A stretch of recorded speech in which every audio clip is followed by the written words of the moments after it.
तरफ से या मेरी तरफ से? पक्का ना? प्यार से पढ़ने दो।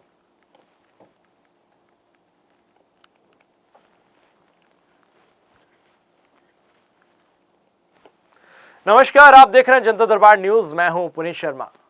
और जो कल फैसला आया उसकी पूरे भारत में चर्चा हो रही है। ये कोई आम फैसला नहीं था। ये 17 साल की प्रतिज्ञा, 17 साल की पीड़ा और 17 साल की राजनीति का अंत है। 29 सितंबर 2008 महाराष्ट्र के मालेगांव में एक बम धमाका हुआ जिसमें 6 लोगों की मौत हुई और 100 से ज्यादा लोग घायल हुए। फिर शुरू हुई एक जांच, एक नैरेटिव और एक बहस भगवा आतंकवाद की। और अब 17 साल बाद एनआईए की विशेष अदालत ने वह फैसला सुनाया जिसने एक झटके में उस झूठ की नींव को हिला दिया। साध्वी प्रज्ञा, कर्नल पुरोहित और सभी 7 आरोपी निर्दोष करार हुए। अब सवाल ये नहीं कि कौन बरी हुआ, सवाल ये कि क्या सच अब सामने आ गया है? क्या अब खत्म हुई है भगवा आतंकवाद की थ्योरी? साल था 2008, जगह थी मालेगांव। बाइक में लगे आईईडी धमाके में 6 लोगों की मौत हुई और 100 से अधिक लोग घायल हुए। जांच में जिन नामों ने सबको चौंकाया वे नाम थे साध्वी प्रज्ञा ठाकुर, लेफ्टिनेंट कर्नल पुरोहित और अन्य। इन पर आतंकवाद फैलाने और साजिश रचने का आरोप लगा।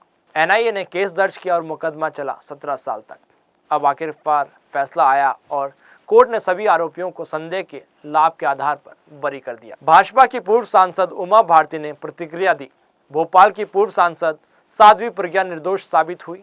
प्रज्ञा जी को बधाई और न्यायालय का अभिनंदन।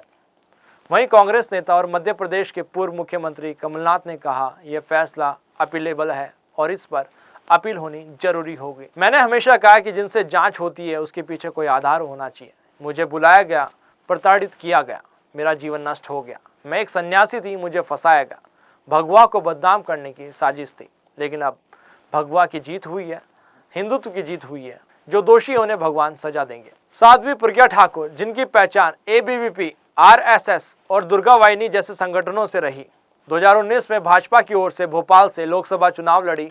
उनका मुकाबला कांग्रेस के दिग्विजय सिंह से था और उन्होंने उन्हें 3,64,000 वोटों से हराया। वो वक्त ऐसा था जब उन पर मालेगांव विस्फोट का मुकदमा चल रहा था। बावजूद इसके भाजपा ने उन्हें चुनाव में उतार कर एक कड़ा हिंदुत्ववादी संदेश दिया। सांसद बनने के बाद प्रज्ञा ठाकुर ने कई विवादित बयान दिए। नाथूराम गोडसे को देशभक्त कहा। एटीएस चीफ हेमंत करकरे को लेकर विवाद खड़ा किया। यहाँ तक कि उन्होंने कहा कि मेरे श्राप से उनकी मौत हुई। इन बयानों के चलते वे पार्टी से कई बार अलग थलग भी पड़ी। 2024 के लोकसभा चुनाव में उन्हें टिकट नहीं मिला, लेकिन हिंदुत्व पर उनके बयान चर्चा में रहे। अब सवाल यह है, क्या भगवा आतंकवाद की थ्योरी अब इतिहास बन चुकी है? क्या न्याय व्यवस्था में भरोसा बहाल हुआ है या फिर ये राजनीति का एक और चेहरा था?